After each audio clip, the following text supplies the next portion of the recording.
Hello అందరికీ నమస్తే. నేను జర్నలిస్ట్ రవీందర్. వెలుగు టీవీ ఎక్విప్మెంట్ కోసం సహాయం అందించాలనుకున్న వాళ్ళ కింద నెంబర్ ఉంది. ఆ నెంబర్కి మీ సహాయాన్ని అందించి నాకు సపోర్ట్ చేయగలరు. సో టాపిక్ ఏంటంటే, నేను గతంలో అనేక సందర్భాల్లో చెప్పాను, ఆంధ్రప్రదేశ్లో ఉన్న ఏ లీడర్ అయినా ఏ పార్టీ అయినా జగన్మోహన్ రెడ్డి గారిని టార్గెట్ చేసుకొని ఎన్ని రకాలుగా జగన్ గారిని డ్యామేజ్ చేయాలో అందులో ఆ రకంగా ఆలోచిస్తారు. వాళ్ళు అన్ని అస్త్రాలను వాడతారు. సో వాటన్నిటిని వాళ్ళు బురద జల్లుతారు. అది తుడుచుకోవడానికే వైసీపీకి టైం సరిపోతుంది. మిగతా ప్రజల్లో కలవడం కానీ ప్రజా సమస్యల మీద ఇట్లా చేయకుండా ఉండాలని, వాటి మీద దృష్టి పెట్టకూడదని ప్రయత్నాలు చేస్తూ ఉంటారు. సో ఇప్పటివరకు అయితే జగన్మోహన్ రెడ్డి గారు వాటన్నిటిని ధీటుగా ఎదుర్కొంటూ, వాళ్ళ క్యాడర్ కూడా ధీటుగా ఎదుర్కొంటూ ప్రజల తరఫున పోరాటాలు చేస్తూ ఉన్నారు, సక్సెస్ అవుతూ ఉన్నారు కూడా. అయితే ఇది రానున్న రోజుల్లో ఇంకా తీవ్రంగా మారేటువంటి అవకాశం ఉంటుంది. కాబట్టి జగన్మోహన్ రెడ్డి గారు కానీ వైసీపీ క్యాడర్ కానీ అందులో ఉన్నటువంటి కీలకమైనటువంటి లీడర్లు కానీ ఎవరు డ్యామేజ్ చేసేవాళ్ళు ఎవరంటే, ఇక్కడ ఏమంటారండి, ఇప్పుడు డైరెక్ట్ శత్రువు అనుకోని తెలుసు ఈ వ్యక్తి శత్రువు, జాగ్రత్త ఉండాలని. కానీ మంచితనం నటిస్తూ జగన్ గారి కోసమే పని చేస్తున్నామని చెప్పి జగన్మోహన్ రెడ్డి గారిని ఇబ్బంది పెట్టి జగన్ గారికి డ్యామేజ్ చేసేటువంటి వ్యక్తులను గుర్తించాల్సినటువంటి అవసరం ఉంది. ఇంటి దొంగని ఈశ్వరుడైనా పట్టలేడు అంటారు కదా, ఆ టైపులో అనమాట. కొంతమంది కోబట్లు ఉంటారు, కొంతమంది జగన్ గారికి మంచి చేస్తున్నాం, ఫేవర్గా ఉన్నాం అని నటిస్తూనే డ్యామేజ్ చేస్తూ ఉంటారు. అట్లాంటి వ్యక్తుల్లో జడా శ్రవణ్ గారికి సంబంధించి నేను చాలా సందర్భాల్లో ఆయన మాట్లాడినటువంటి మాటలు ఇవన్నిటికి సంబంధించి వైసీపీ జాగ్రత్తగా ఉండాలి, ఎందుకంటే వాళ్ళ ఛానల్ సాక్షిలో ఆ డిబేట్లు పెట్టడం కానీ ఎంకరేజ్ చేయడం కానీ అవన్నీ చూస్తూ ఉంటే జాగ్రత్తగా ఉండాలని చెప్పాను నేను చాలా సందర్భాల్లో. అంటే నా అభిప్రాయం అది, మరి వైసీపీ వాళ్ళ అభిప్రాయం నాకు తెలియదు కానీ నా అభిప్రాయం. సో ఇప్పుడు జరుగుతున్నటువంటి పరిణామాలు, ప్రశ్న రావని అరెస్ట్ తర్వాత చాలా పరిణామాలు మారిపోయినాయి. అండ్ ఆ తర్వాత ఇప్పుడు సుప్రీంకోర్టులో గొంతెనమ్మ గుడికి సంబంధించి రఘురామకృష్ణరాజు ఎపిసోడ్ తర్వాత ఇవన్నీ చూస్తూ ఉన్న తర్వాత కంప్లీట్గా ఈ జడా శ్రవణ్ గారి యొక్క మాట శైలి కూడా మారిపోయింది. అప్పుడు గమనించలేదు, ఇప్పుడు కొంచెం అర్థమవుతుంది ఒకరొకరికి.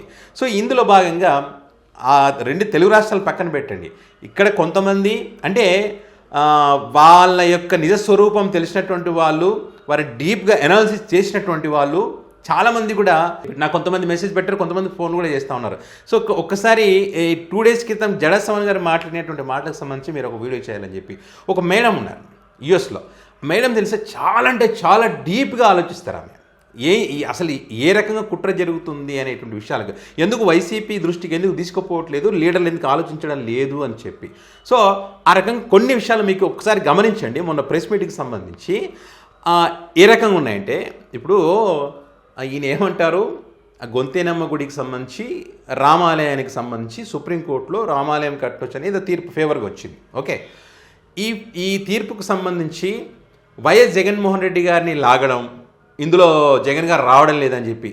అంటే ఇక్కడ లాగడం ద్వారా ఏంటంటే, జగన్మోహన్ రెడ్డి గారు వచ్చి ఇక్కడ మాట్లాడారు అనుకోండి, మాట్లాడితే ఇప్పుడు రామాయణం నిర్మించే వాళ్ళకు, ఇప్పుడు దళితులకు అనుకూలంగా మాట్లాడితే వాళ్ళకి శత్రువు అవుతాడు, వాళ్ళకి అనుకూలంగా మాట్లాడితే వీళ్ళకి శత్రువు అవుతాడు.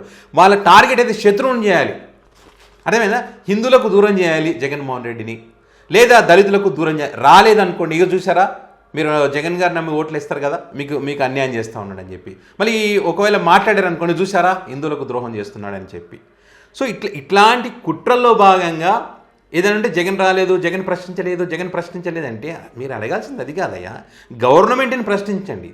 గవర్నమెంట్ ఒక గ్రామంలో ఘర్షణకు కారణమైనటువంటి అంశాన్ని, ఒక సెన్సిటివ్ అంశాన్ని వాళ్ళు కూర్చోబెట్టి మాట్లాడి ఎలాంటి ఇబ్బందులు లేకుండా చేయాల్సిన బాధ్యత గవర్నమెంట్ ఇది.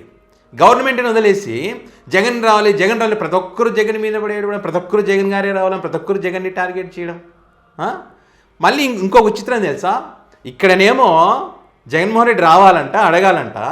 మరి డిఎస్సికి సంబంధించి స్కామ్ జరిగింది, రాజీనామా చేయాలని వైసీపీ పోరాటం చేస్తుందంటే ఏమంటారు జడా శ్రవణ్ గారు, ఆధారాలు లేని దానికి సంబంధించి నేనెట్లా మాట్లాడతానండి, నేనెట్లా వస్తానండి, వైసీపీ ఇది పొలిటికల్ ఇది చేస్తుంది తప్ప ఆధారాలు లేవు, ఎవరు కూడా డిఎస్సి వల్ల నష్టపోయినటువంటి వాళ్ళు ఎవరు రావడం లేదు, ఈ స్పోర్ట్స్ కోటాలో మేము నష్టపోయామని ఎవరూ రాలేదు, సో వాళ్ళు రాకముందే వీళ్ళెట్లా మాట్లాడతారు అని చెప్పి అంటారు. అంటే ఇక్కడ విద్యార్థుల జీవితాలు నాశనం అవుతున్నాయంటే మాత్రం రారు, మాట్లాడరు.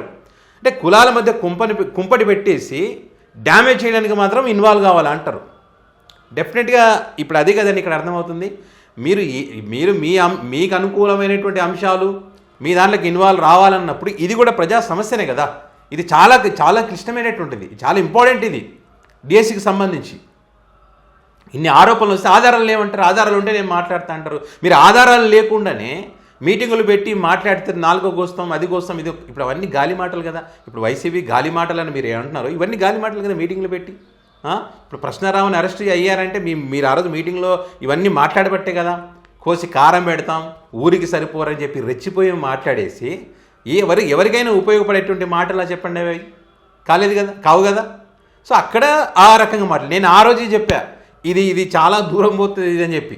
వాళ్ళ పర్సనల్గా ఏమున్నాయో మనకు తెలియదు, ఏం చేయాలనుకున్నారు మనకు తెలియదు. సో ఇంత ఎంటైర్ ఈ ఎపిసోడ్లో ఎక్కడ కూడా టీడీపీ గురించి మాట్లాడారండి వాళ్ళు. నారా లోకేష్ గారి గురించి కూడా మాట్లాడారు, చంద్రబాబు గారి గురించి కూడా మాట్లాడారు. వాళ్ళ గురించి ఏమనకుండా పవన్ కళ్యాణ్ గారి గురించి మాట్లాడారు, ఆ రోజు రఘురామకృష్ణరాజు గారి గురించి మాట్లాడారు, జగన్మోహన్ రెడ్డి గారి గురించి మాట్లాడారు.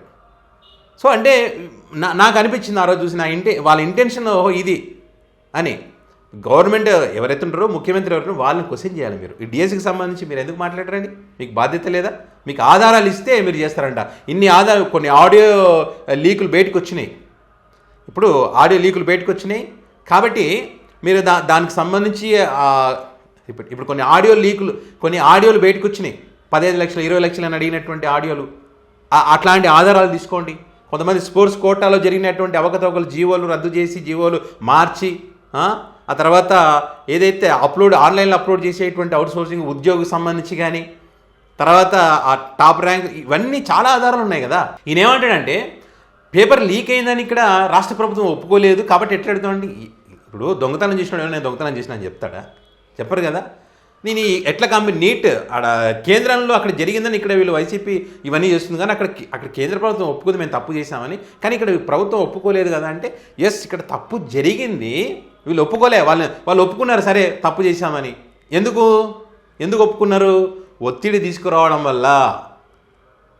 ఇప్పుడు ఒక మంత్రి రాజీనామా చేసినాడంటే ఎంత పోరాటం చేస్తే జరిగి ఉంటుంది అది. ఇక్కడ కూడా అదే పోరాటం చేయాలనే కదా వైసీపీ చెప్తా ఉంది. మీకు బాధ్యత లేదా? మీరు అడగొచ్చు కదా, ఒక అడ్వకేట్గా, ఒక ఆంధ్రప్రదేశ్లో ఉన్నటువంటి వ్యక్తిగా, ఆ ప్రజల తరఫున, ఆ యువత తరఫున మీరు అడగాలి. వాళ్ళు వచ్చి అడిగితేనే మీరు చేస్తారంట. ఎవరు అభ్యర్థులు ఉంటారు కదా, వాళ్ళు ఎవరు అడగలేదు కాబట్టి నాకు ఆధారాలు లేవు కాబట్టి గాలి మాటలు నేను అడగనని చెప్పేస్తారు. అంటే ఇక్కడ చంద్రబాబు నాయుడు గారి ప్రభుత్వాన్ని ఏమనరు, అడగరు.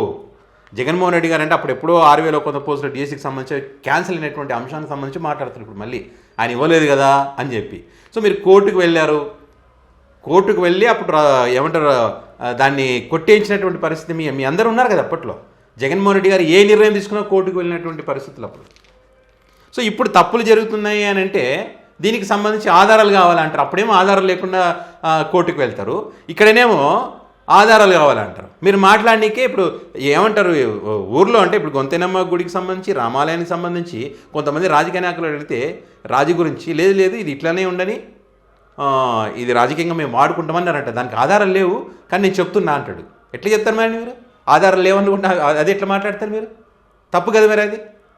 సో ఇప్పుడేమో ఇక్కడ ఆధారాలు పెట్టుకొని ఆధారాలు ఉన్నప్పుడు కూడా పోరాటం చేయని అంటాడు, అక్కడనేమో ఆధారాలు లేకుండా మాట్లాడిస్తానంటాడు. అంటే మీకు ఎట్లా నచ్చితే అట్లా మాట్లాడిస్తారు.